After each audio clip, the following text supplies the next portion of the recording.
और हमारे साथ हमारे सहयोगी सुमित सीधे जुड़ रहे हैं सदर बाजार इलाके से, जहां कार्रवाई चल रही है। सुमित, अलग अलग इलाकों में अब आइडेंटिफाई किया जा रहा है कि ये रोहिंग्या घुसपैठिए कैसे रह रहे हैं, और सिर्फ इन्हें नहीं आइडेंटिफाई किया जा रहा है बल्कि उस नेटवर्क को भी आइडेंटिफाई किया जा रहा है जिसके जरिए ये फर्जी आइडेंटिटी कार्ड बनाते हैं। बिल्कुल, और पूरे देश के अंदर ये ड्राइव इस तरीके चल रही है। राजधानी दिल्ली की अगर हम बात करें तो सदर थाना इलाका जहां पर इस वक्त हम मौजूद हैं, जहां पर बड़ी कार्रवाई की गई। 5 जो बांग्लादेशी उन्हें पकड़ा गया है, और आप यहां पर देखिए जहां पर 2 बांग्लादेशी जिन्हें सदर थाना के अंदर यहां पर रखा गया, मोहम्मद बिलाल और मोहम्मद फारूक, ये 2 बांग्लादेशी जिन्हें कल पकड़ा गया था। ड्राइव जिस तरीके से पूरे सदर इलाके में चलाई गई थी, और इसके अलावा 3 जो हैं वो बाहरी जिले नागलोई इलाके की तरफ जो है बांग्लादेशी, यानी कुल मिलाकर 5 राजधानी दिल्ली के अंदर ही बांग्लादेशी को पकड़ा गया है। मोहम्मद बिलाल और मोहम्मद फारूक जिन्हें थाने के अंदर रखा गया, उसमें से मोहम्मद जो बिलाल है वो पिता है और जो फारूक है वो बेटा है, यानी ये दोनों बाप बेटे हैं जो लंबे वक्त थे दिल्ली के सदर इलाके में यहां पर रह रहे थे। और बड़ी बात यह है कि जो इसका पिता है बिलाल, उस पर लूट का जो मामला है वो भी दर्ज है, और इसीलिए बांग्लादेशियों के खिलाफ ये बड़ी कार्रवाई लगातार जारी है। और बड़ी जानकारी आपको दें सदर इलाका, क्योंकि आज एक बार फिर से ड्राइव यहां पर चलाई जानी है, और इससे पहले भी जो तमाम डॉक्यूमेंट्स वेरिफिकेशन का काम पुलिस की तरफ से यहां पर किया गया था, जो अलग अलग इलाकों में लोग रह रहे हैं उनके आधार कार्ड के जरिए, उनके आइडेंटिटी कार्ड के जरिए उनकी पहचान यहां पर की जा रही है, और इसके साथ ही उनको डिपोर्ट करने की जो कार्रवाई है वो भी शुरू कर दी गई है। एफआरआरओ में इनको भेजा जा रहा है, और उसके बाद बांग्लादेश जो है इन्हें पहुंचाने की जो कार्रवाई है वो सुनिश्चित यहां पर की जा रही है। दरअसल खुद गृह मंत्रालय की तरफ से बिल्कुल सुमित, महत्वपूर्ण जानकारी आप दे रहे हैं। पहले पहचान की जा रही है, उसके बाद डिपोर्ट की प्रक्रिया भी शुरू हो रही है, और इसी के चलते दिल्ली के अलग अलग इलाकों में लगातार ढूंढा जा रहा है, खोजा जा रहा है, क्योंकि कई झुग्गियों में भी ये छुपे हुए हैं। बहुत शुक्रिया आपका हमारे साथ जुड़ने के लिए। इसी बीच एक बड़ी खबर दर्शकों को बता दें, राजधानी दिल्ली के आनंद विहार में 3 लोग जिंदा जले। झुग्गियों में आग लगने से 3 लोग जिंदा जले हैं। ये दुखद खबर दिल्ली के आनंद विहार से, जहां पर झुग्गी में आग लगने के बाद 3 लोग जल गए हैं, झुलस गए हैं। एक रिपोर्ट आपको दिखाते हैं। आनंद विहार के एजीसीआर इनक्लेव में देर रात आग लग गई। आग की चपेट में आने से 3 लोग जो है वो उनकी मौत हो जाती है, एक उसमें से गंभीर रूप से घायल हो जाता है। मेरे पीछे ये झुग्गी आपको नजर आ रही होगी, अभी फिलहाल झुग्गी नहीं दिख रही होगी, ये पूरी तरह से राख आपको नजर आ रहा होगा, लेकिन इसके पहले यहाँ पे एक झुग्गी हुआ करती थी। इस झुग्गी में 4 लोग रहते थे जो यूपी के रहने वाले बताए जा रहे हैं, लेकिन यहाँ पे आग लग जाती है जिसकी वजह से 3 लोग जो है पूरी तरह से जलकर राख हो जाते हैं। आग लगने का कारण क्या बताया जा रहा है, कुछ पता चला? तो इसमें दिया वगैरह जला रहे थे जैसे तेल से, तो लाइट तो थी नहीं, तो किसी तरीके से वो गिरगिरा गई होगी। अब जैसे बता रहे लोग यहाँ के, तो इस तरीके से उसमें आग लगी।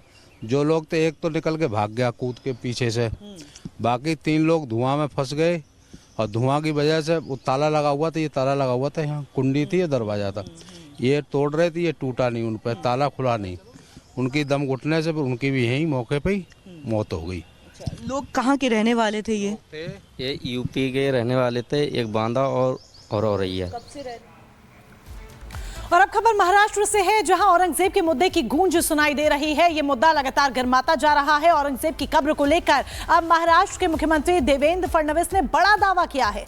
उन्होंने कहा है कि कांग्रेस की सरकार ने औरंगजेब की कब्र को एएसआई संरक्षित स्मारक घोषित कर दिया था। इस पर भी इससे पहले भी कांग्रेस नेताओं की तरफ से जिस तरीके से बयान सामने आए, उनका प्रेम, औरंगजेब प्रेम उजागर हुआ था।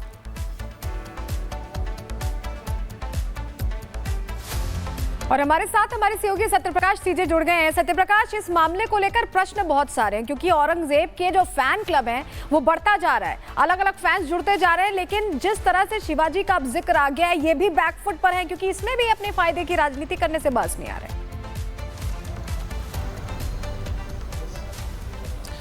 देखिए, जो राजनीति हो रही है अलग अलग तरह से राजनीति हो रही है, लेकिन हिंदू संगठन साथ साथ महाराष्ट्र के जो नेता हैं शिवसेना, बीजेपी और एनसीपी के साथ साथ महाराष्ट्र के मुख्यमंत्री ने अब कह दिया है कि जो औरंगजेब का कब्र है उसको हटना चाहिए। मैं इस समय औरंगजेब के कब्र के पास हूँ, मैं तस्वीरें दिखा रहा हूँ कि ये किला का है, बाहर का ये दरवाज़ा है, और इसके अंदर औरंगजेब का कब्र है।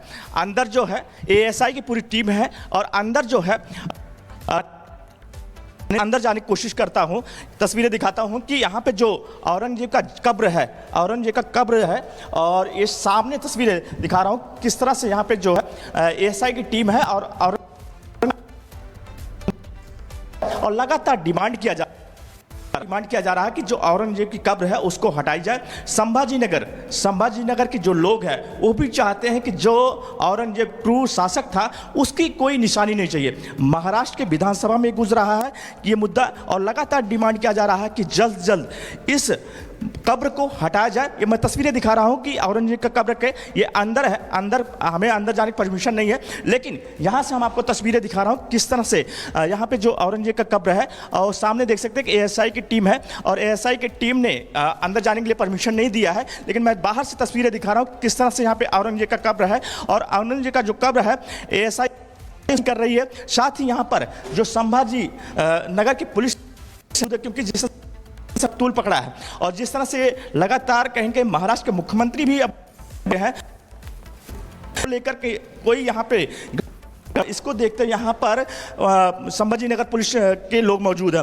अंदर जो है संभाजी नगर के काफ़ी लोग मौजूद हैं। साथ ही सामने जो देख रहे हैं सामने जो है औरंगजेब की कब्र है, वहाँ पर एएसआई की टीम है। हमारे साथ कुछ लोग हैं। अंकल, जो औरंगजेब की कब्र है अंदर तोड़ने की डिमांड किया जा रहा है, क्या औरंगजेब की जो कब्र है उसको तोड़ने की डिमांड किया जा रहा है? भैया मुझे तो नहीं है मालूम।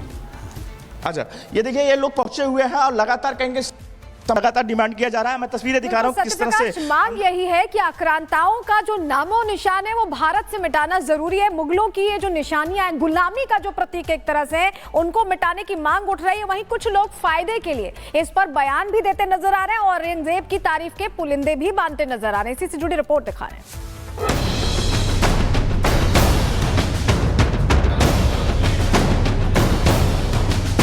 औरंगजेब का महिमा मंडन कर उसे सेकुलर साबित करने की होड़ कांग्रेस पार्टी समेत सियासतदानों में खूब मची रहती है। महाराष्ट्र में अबू आजमी का औरंगजेब पर स्तुति ज्ञान देश की राजनीति में भूचाल ले आया। औरंगजेब की क्रूरता और हिंदुओं के खिलाफ नफरत इतिहास का वो काला अध्याय है जिसे मिटाने की साजिश रची जाती रही। बहरहाल अब औरंगजेब की कब्र पर फूल चढ़ाने वालों को बड़ी तकलीफ होगी उन्हें जो मुगलिया निशानी को भारत की धरती पर जिंदा रखना चाहते हैं, क्योंकि सवाल उठ रहे हैं एक क्रूर आक्रांता की कब्र का हमारे आंगन में क्या काम है। छत्रपति संभाजी नगर में औरंगजेब का मकबरा मौजूद है। औरंगजेब की कब्र खोदने की मांग उठाई गई। हिंदुओं का नरसंहार करने वाले की कब्र क्यों मौजूद है? एएसआई के संरक्षण में क्यों है औरंगजेब की कब्र? साहेब, आम्हालाही प्रत्येकाला असंच वाटतं, फक्त काही गोष्टी कायद्याने करावे लागतात कारण ती संरक्षित आहे। जुन्या काँग्रेसच्या काळामध्ये एएसआयचं संरक्षण मिळालं आहे।